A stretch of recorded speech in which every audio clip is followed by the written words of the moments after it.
Welcome to the next breakthrough with Sean Campbell. My guest today is Jhumur Das. She's the founder of Rising Land Development and Rising Land Institute, focused on land development education and backed by AI. She's successfully transitioned from 10 years in government IT to managing over $130 million property portfolio in less than 6 years. That's pretty amazing.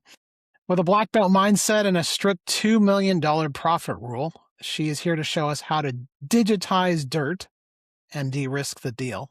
Jhumur, welcome to the show. Thank you very much, Sean. I really appreciate you inviting me into your podcast. Absolutely. It's my pleasure. So let's start off. Just tell everyone a little bit about yourself and how you got into land development. Well, my name is Jhumur. I live in Sydney. So I'm a land developer based in Sydney. And right now I'm working on 7 active land subdivision deals. I'm creating 121 properties and I'm building 161 houses. These are over $130 million revenue. So my husband and I, both of us, we are doing this work together.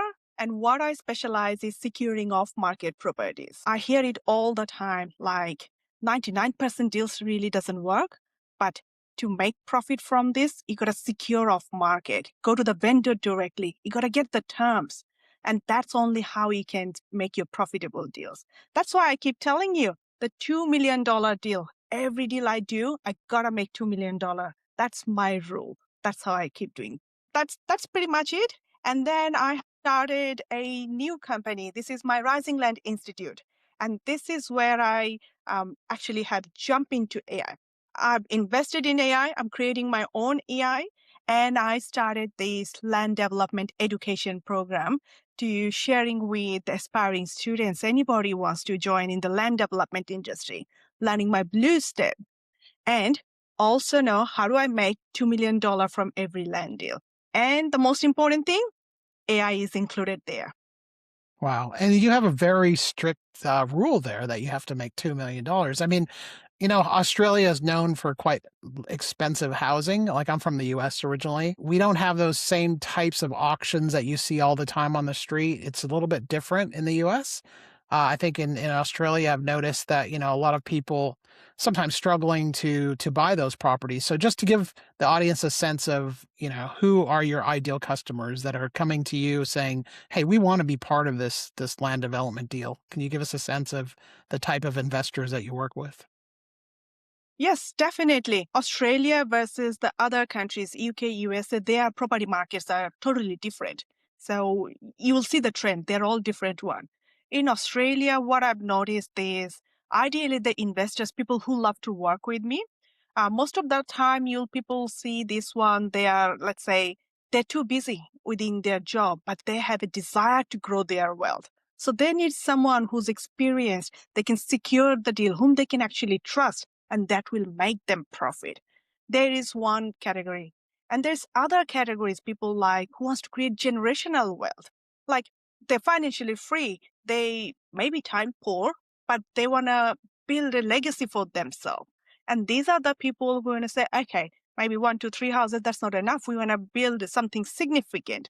So there's a variety of people, actually, they all partner up with me. And why do people want to do business with you specifically? Because there's lots of people I'm sure out there in the market that are doing these sort of land development deals and bringing investors from different places into this market. What kind of makes you unique? I love that question. So what makes me different is I'm the developer who gives the investor maximum returns. Like, for example, I'll tell you, one of my deal is a Western Sydney 20-lot subdivision, and I'm building 33 houses there. And I gave my investor a 75.6% return. If you go to any deals, in general, people will expect 15, 16, 18% sort of return. But that 75% return in 2 years' time, that's massive. And how I do this? I buy the off-market property. I go directly negotiation with the vendors. And I do land subdivision, especially with no money down or delay settlement. Especially the structures and terms I negotiate, that's what makes me the money. You know what, Sean? There are so many varieties of property development, like a reno flip, duplex, townhouses, all of this. I shared this with my business coach, JD folks, and he put me into the 1% of the 1% of the 1% developers in the world uses this strategy. That's fair. I mean, there's so much to coordinate that you're talking about there. When you're going off market, there's so many people you have to deal with, so many processes. How are you basically tackling that? You know, you have a lot of experience from before that's outside of land development. So I understand you were in IT like me. You were in IT before, and you were having to deal with different systems and more kind of a mindset of process. That might be something that's kind of helped you in what you're doing today. Would that be an accurate way to describe it? That's right. Oh, look, I spent over 10 years working for the Australian federal government. And even before that, I worked for the larger corporations like News Limited, Fujitsu Australia, Coca Cola, all those organizations. So I learned multiple skills from there, like how you can to be very systematic. You got to be very organized and you got to understand what are the risks, how are you going to mitigate. So the systems and process while I was working in the IT industry, that was the skill I developed for myself. My IT job, I was actually, that's 18 years ago, I started my property journey. So besides my job, I was doing, like, I really loved it, like doing a reno flip, building a duplex. I was like jack of all trade, master of none. That's how I thought. But until COVID happened and my mindset also shifted. And that's when I decided I want to be specific. I want to be specialized in one area. So I chose land subdivision. As my business coach said, you go vertical, vertical, vertical, deep, deep, deep, one area. That's where I went.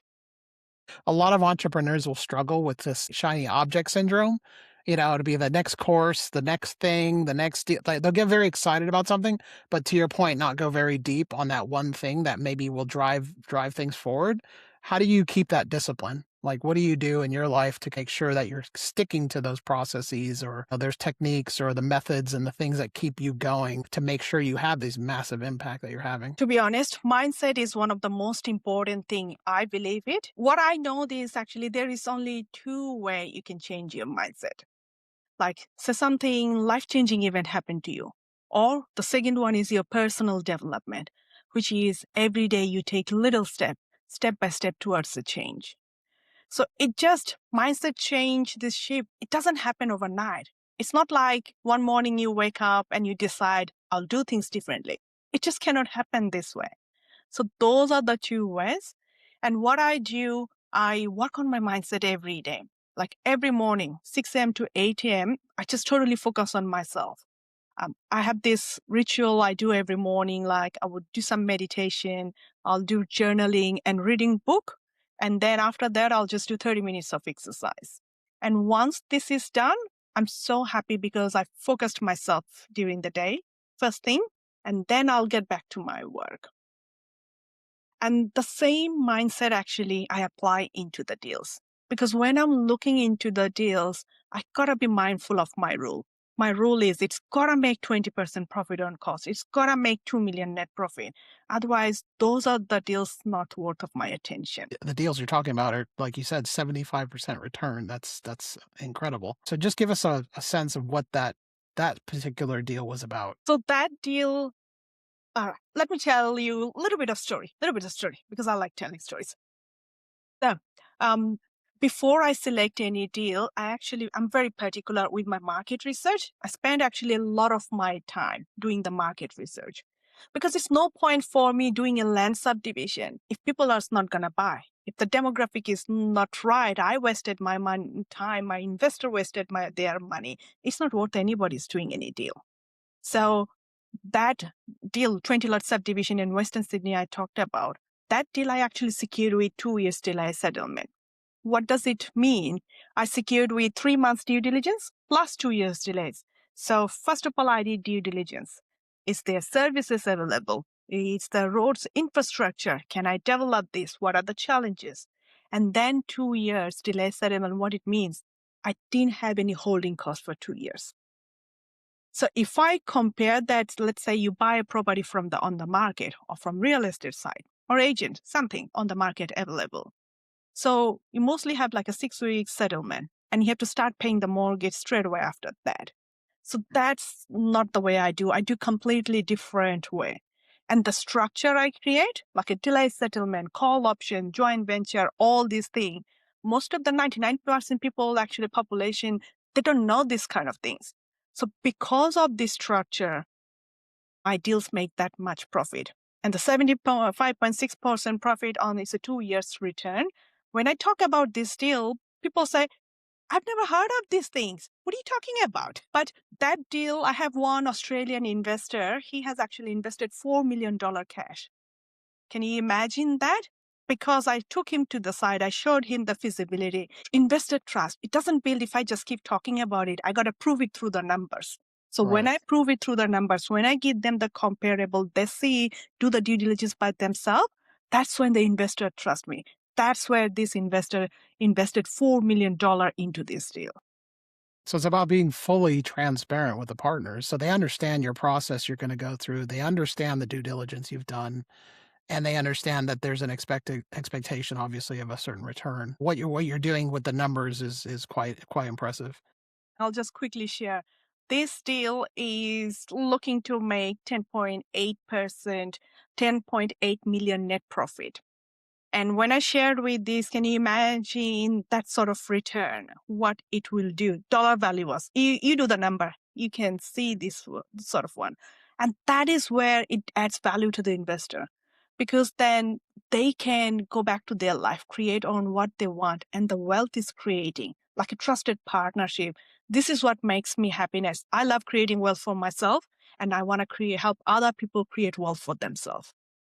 That's a great mission. Can you tell us a little bit more about how you worked with the partners in that and ensured that it stayed on time and according to what people were expecting? To be honest, Sean, I expect problems, council delays, labor shortage, and the trade is cost blowout. All of these problems, I actually expect them.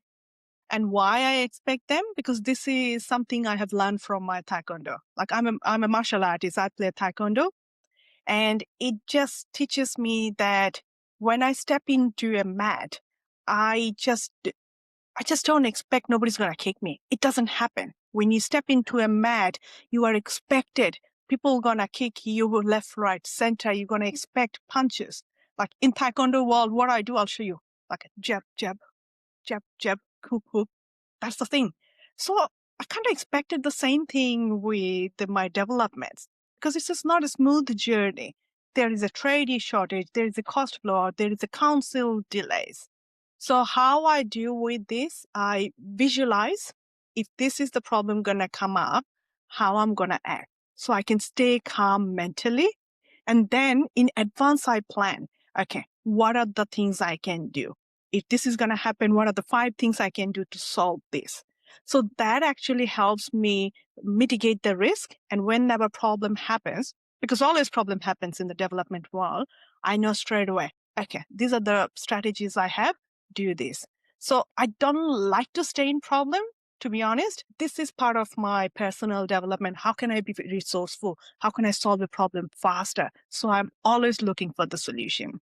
So it's being a bit of a paranoid optimist, maybe, is what you are, right? Yes. And I think this is what I'm learning from my current business coach, JT Fox. You always got to be paranoid. You always got to think like, as you keep going successful more in the ladder, you got to think something always going to go wrong. Something. Life is not a bed of roses. Every day something's going to do. So what are you going to do? I can either start panicking, don't do anything, get back to my 9 to 5, or I can just embrace the entrepreneur's life stream. It's like I would say it's like adrenal rush. Like you just don't know what are the uncertainties going to come up. And hey, whenever it comes up, find a solution. That makes life exciting. That's true. If you look at like social media and you read the business stories, everybody has a great, everything's nice and rosy every day. But the reality is you have to learn to deal with the problems as they come up. And I think your martial arts and your morning routine that you were telling us about earlier, the meditation keeps you grounded and developed. And I find it really interesting that you said you basically work on yourself dedicated time a couple hours every day. That's something I think more people, including myself, should do more of. It's a really good bit of advice there. You describe yourself also as being involved with AI. So I'm interested in what are the kind of things that you maybe did manually maybe 3, 4 years ago, maybe, you know, before ChatGPT came out or any of the AI models? What are you doing today that's different than what you did before in the way you work? Sean, if I compare myself how I work now versus how I worked 5 years ago, there is a massive difference. I just cannot imagine myself nowadays without AI. What it has done just increased my efficiency and my time. I'll give you a small example. Like before AI, I used to type in every single email. Now I just talk with the AI, say, okay, and it just writes my email. Like a very simple example is like this. Another example, other day I was faced a very hard business decision, and that decision could cost me actually $2.25 million. It was in one of my deals. I need to set up an acoustic barrier, and there are different materials, and that was the prices. So my consultant and we were just discussing, if we do this, that much cost. If we do that, that much cost. So I would say I was a little bit stressed about it, which way I decide. And that's when I jump into the AI. I started talking with the AI. This is the simulations. But the AI was so good. It's just like a decision making simulation. Like it helped me. If you do this, these are the things. If you do this, that can expect. And it just helped me such a good decision. But hey, I didn't stop there. I messaged my coach and I said, well, this is what I'm thinking. This is what my AI thinking. What do you recommend? Surprisingly, the AI and my coach, the both gave me the same answer. So it's, you know what? I just think AI is here. In the next 6 to 12 months' time, everybody's life is going to change. And I don't see AI is here to replace people. Maybe it's here to make us better, do more work, more efficiency. Yeah, I'm also in the AI space. I'm working on an AI that's going to provide that executive level advice, right, for founders and leaders when they need to get consulted on some issue. Exactly what you're talking about. I think that use case is becoming more and more evident for people, especially when you're time crunched and you're unable to maybe get the answer right away just because people are so busy and they have so much to think about. It's good to be able to have what I call like a strategic thinking partner that's, artificial, but it's also not replacing your own wisdom, your own experience, your own discernment. It's something that's giving you something to bounce off of, right? So you could maybe it's like an AI coach, but, there's a lot of generic AI out there, so what I'm working on is basically having an AI that's gonna give more tailored business advice. I think that's gonna make the difference versus a lot of the big LLMs, the ChatGPTs of the world. They're very generic in nature in what they tell you, so you'll be seeing that come out soon. Yeah, that's fantastic. And I totally agree with you, Sean. Like, I have to say another example. When I do my property FISO now, it used to take me hours and hours. I had to go details. But just AI, like in a minute or two, it's like a machine. It is a machine. It does so fast. It is a machine. And you're right. Like there are a lot of open AI, ChatGPT, and so. But what I can see that ChatGPT doesn't know how to think like a nine-figure land developer. You know what I mean? It doesn't think like doesn't know Yeah. it doesn't know exactly how you would answer that question based on all the because like you said at the beginning of this or earlier in this conversation, when you're teaching something, you're saying 99% of the people don't even know this exists.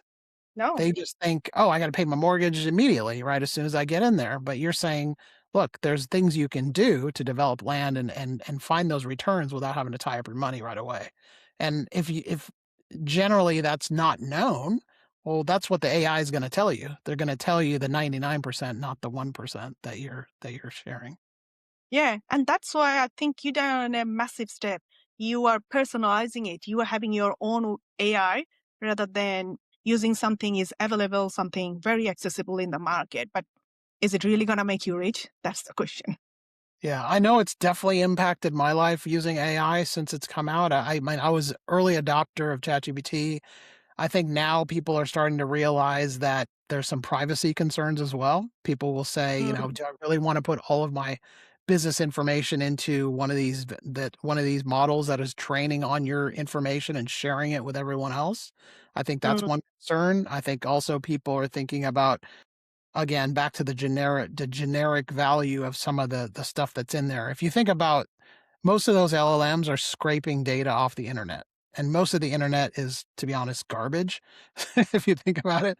So it doesn't have those proprietary information that the successful people like yourself have that's probably buried in your mind or in some other file somewhere that's not been shared with the entire internet. So I think more and more people will realize that, okay, maybe it's not the best thing to use those big vendors that we know, like Meta is training on your data if you're using, Facebook and WhatsApp.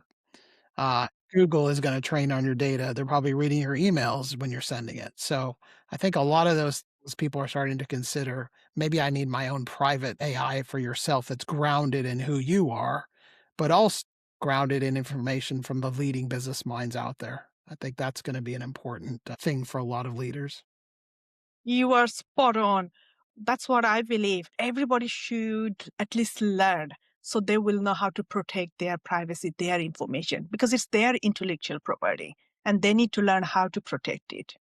Yeah, and I think also that there's a lot of people out there that may not be running companies. Maybe they have day jobs, but Mm, if they want to be a better leader, they also have to learn how are they going to manage teams in a world where they're managing AI, like digital employees, but they're also managing humans. What does that mean for your organizational structure? What does that mean for how people interact? If you're trying to convince people to have AI, but they're like, wait a minute, so you're basically trying to replace my job, you have to go in with a different way to enable people and use it as a tool to help people that are scared. There's a lot of fear out there right now because they know change is coming and there's a lot of uncertainty. And I think people need to rather embrace it and learn what it is and how they mm. can fit from it than trying to hide and put your head in the sand because it's not going away. It's I coming. It's agree. here. I agree with you. Like there is a lot of doom and gloom out there.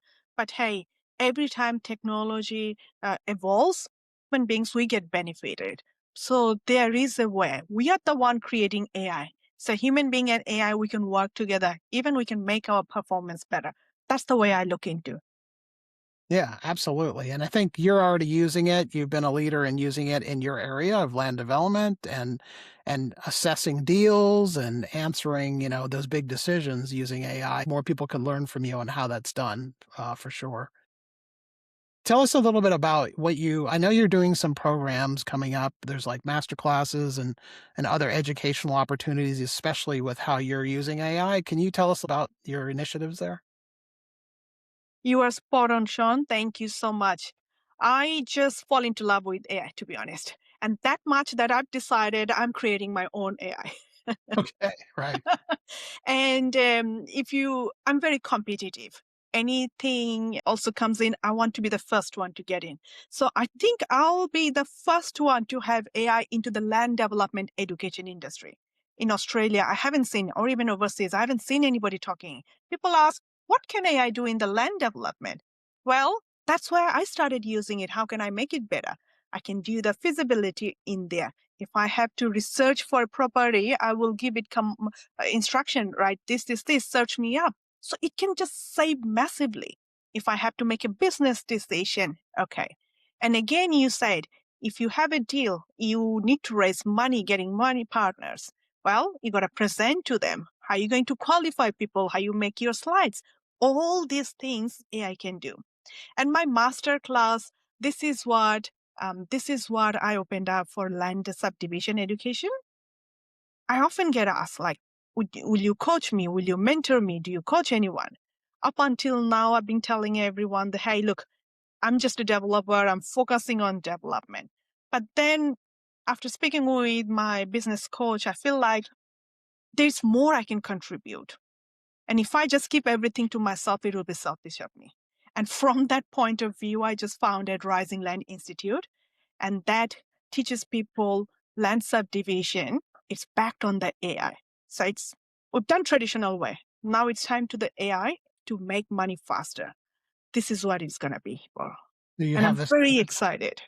So you have this new mission, you're gonna help others understand how you do that 1% of knowledge that most people don't have, and show them how they can get involved in the land development the way you do it, versus just Absolutely. Absolutely. acquiring and flipping homes, tying up a lot of money, taking a high risk. And then with your basically your rule, which is the $2 million rule, right? That's a very strict, I think, criteria Yes. and process. Yeah. And you know what, Sean? Like flipping houses, doing in duplex townhouses, all these strategies, they all make money. But there is a certain limitation of how much money you make. And if I compare the risk version, I'm not saying they're bad. I'm not saying you know are doing well, but I'm saying the risk versus reward ratio. The the risk is too high, reward is too low. And I think my time is worth of making more money helping people rather than get stuck because I didn't want to get stuck into like doing second job. So how the AI gonna help it in my masterclass? I'm gonna share with people what are the step by step. How do you structure a deal so you can make $2 million from every land deal? Because when I talk about $2 million, people say it's a lot of money. I said, yes, it is a lot of money. But if you structure the way I'm telling you, if you negotiate the way I'm telling you, it's possible. There's abundance of wealth in this world. You just need a step by step proven process, someone to guide you how to do it. And that's what I like it. I don't like to be theoretical because it's enough. You can Google land development, you'll find more. But I rather want to be someone who are experiencing the problems. I want it to be more practical. That's where I decided, okay, every year I'll take a limited time of number of people with whom I can give one-to-one personal time and help them become property developer, a land developer especially. And you're focused mostly on New South Wales, or are you focused all throughout Australia? Where's your main focus right now? All through Australia. So the strategies I use, anyone Australia, they can use it, or even overseas like New Zealand and other places. It's also possible there. That's more from the land development deals themselves, like physically located in Australia, but the actual knowledge that you're sharing around land development with AI, will that span more than the Australia market or in more of a generalized global thing, or would that be more focused on this region? So I'm very early stage on that. So at this moment, I'm focusing on the Australian market. So as I get more and more experience, my focus will be going globally. So Okay, yeah. great. Now, we actually met at an amazing event in Los Angeles, and I think we were outside. And it might have been raining at the time. It was one of those incredible events where you stayed indoors the entire time for 5 days, and you escaped to the rain, I think, for a minute, and we met outside, and, yeah, it was great to talk to you, and I was really, really happy to be able to invite you to this podcast and get to pick your brain a little bit about land development. I know you're connected to many people that are quite exciting. I've seen you with some celebrities out there on LinkedIn, so maybe next time you can tell us those stories, but, yeah, I would encourage everybody to check you out and get connected with you because I think you have that 1% of knowledge that most people don't have. If there's anything you would like to share with the audience as like maybe the first step they can take if they're trying to get onto the journey of this, how do I get involved in real estate, especially in the types of deals you're doing? What's the first thing they should do, either to take action on that or maybe to take action with AI? What's the best step? So the first step I always think about personal development. So it's not about what I can do for them. What am I offering? The $2 million. Okay. But first thing I talk about, what is it you want? Most of the time, people have actually no clue. They'll say, oh, I want $5 million, $10 million. How, when? 5 years' time, 10 years' time. And then I ask them, why do you need this money? They said, oh, I want to go holidays. Okay, how many holidays? So if I keep drill down from my expenses, I realize most of the people have actually no idea why they need this much money, when they want this money. So I often ask people, how rich you want to be in 10 years' time? So give me a store number and then break it down, reverse engineer. When you're going to get it, what you have to do. If it is a land development, what size land, what do you have to do? So like a detailed step-by-step reverse engineer. So it makes like a systematic process. I'm using my IT skill there as well. Starting with end So in mind, basically. yes, start with the end of mind. But so this is one area I would say people, what is it you want? If you could clearly answer that, figure out what is it you want in your life? Is it a money? Is it experience? And often I say, who can help you? The how is always difficult. Most of the people get stuck in the analysis paralysis. Like I see people like they are like they want to move financially, but they are stuck in their situation. Or maybe sometimes I see that people, they have a lot of good cash flow, good profession, they're in a good profession work, good cash flow coming up, but they're very time poor. Or sometimes I see people, okay, I'm doing my job, let's start a side hustle.